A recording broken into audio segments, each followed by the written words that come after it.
Selamat pagi saudara yang dikasihi Tuhan. Kita jumpa lagi dalam renungan pagi GPD Bethesda Makassar. Di pagi ini saya akan baca dari buku Kolose pasal 4 ayat yang kelima. Firman Tuhan berkata seperti ini. Hiduplah dengan penuh hikmat terhadap orang-orang luar, pergunakanlah waktu yang ada. Puji Tuhan. Dalam hidup ini seringkali kita lupa bahwa firman Tuhan sudah ingatkan hidup kita ini seperti uap yang sebentar saja kelihatan kemudian lenyap. Itu Yakobus katakan. Bahkan seorang raja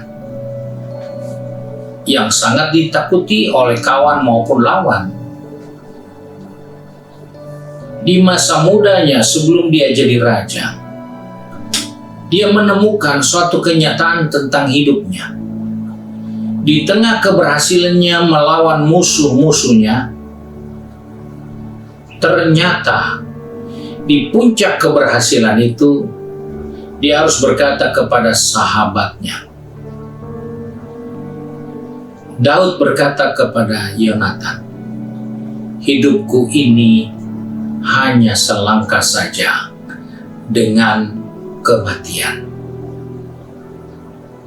Dari hal-hal inilah, maka kita diingatkan kita harus hidup penuh dengan hikmat.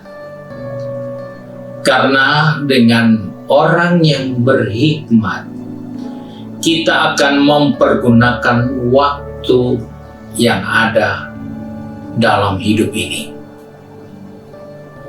Ada orang penyair yang berkata, aku ingin hidup 1000 tahun lagi. Tapi ternyata hidup ini tidak selama itu. Hidup ini tidak sepanjang itu, walaupun keinginannya ada. Oleh sebab itu, yang kita bisa pergunakan adalah waktu yang ada dengan hidup yang berhikmat. Hidup yang berhikmat itu perlu, karena banyak orang membuang-buang waktunya karena dia tidak punya hikmat tentang hidup yang dia sedang jalani. Saya teringat tawon atau lebah, hidupnya sangat singkat. Sebab itu di saat musim bunga, tawon akan kemana saja. Pergi menghinggapi bunga-bunga yang sedang mekar, mengisap sari madunya. Dan dia harus segera terbang kembali membuat sarangnya. Kerjanya seperti itu setiap hari. Di musim semi dia harus mengisap sebanyak mungkin madu. Karena dia harus buat sarangnya sebelum dia mati. Lebah itu umurnya sangat singkat. Ketika sarang lebah itu jadi, maka tidak lama dia siap untuk mati. Tetapi sebelum dia mati, sarang harus siap. Itulah hidup yang digunakan waktunya dengan baik.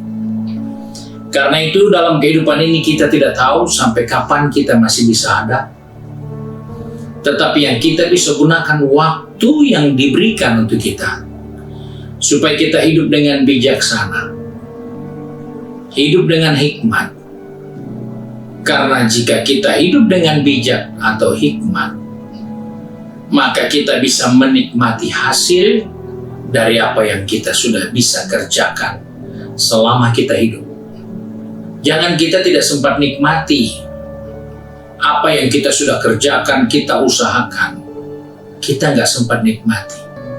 Sama dengan seorang pemuda yang kaya, yang berkata kepada dirinya, jiwaku bersukacitalah karena padamu ada banyak harta yang bertimbun-timbun. Tapi Yesus berkata, hai orang bodoh, hari ini nyawamu diambil. Untuk siapa semua itu harta kekayaan? Kau tidak sempat nikmatinya. Kau tidak sempat merasakannya. Karena bodoh. Karena tidak berhikmat dengan waktu. Tidak berhikmat dengan kesempatan.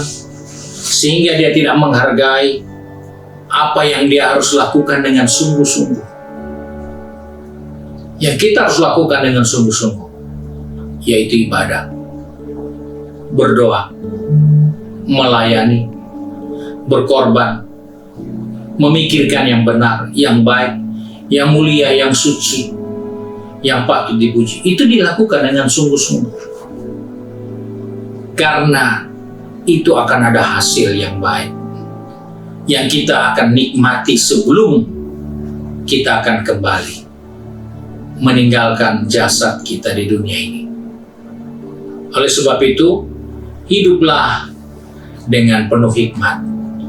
Pergunakanlah waktu yang ada. Kiranya Tuhan menolong kita.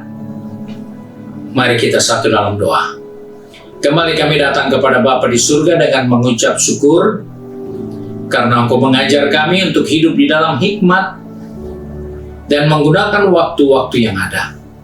Sebab itu Bapa, pegang tangan kami, atur langkah kaki kami, baik anak-anakmu yang sudah pergi berbisnis, bekerja, studi, maupun sudah giat di rumah masing-masing. Ingatkan kami waktu yang kami harus gunakan sebagai orang yang bijaksana, orang yang berhikmat, karena kami mau menikmati hasil dari semua jerih lelah yang kami kerjakan di waktu-waktu yang Tuhan berikan bagi kami. Sebab itu kami bersyukur untuk firman-Mu yang mengingatkan kepada kami. Membaca situasi zaman yang ada. Jadikanlah kami anak-anak yang berhikmat, supaya kami tidak buang-buang waktu untuk hal-hal yang tidak penting, tapi kami boleh hidup dengan baik, sehingga kami dapat menikmati berkat-berkat Tuhan di dalamnya, sampai kami kembali ke rumah Bapa yang kekal. Terima kasih Bapa untuk kasih setia-Mu, terima kasih untuk kemurahan-Mu. Kami bersyukur dan berdoa di dalam nama Tuhan Yesus Kristus. Haleluya. Amin. Puji Tuhan, Tuhan Yesus memberkati kita dan selamat pagi.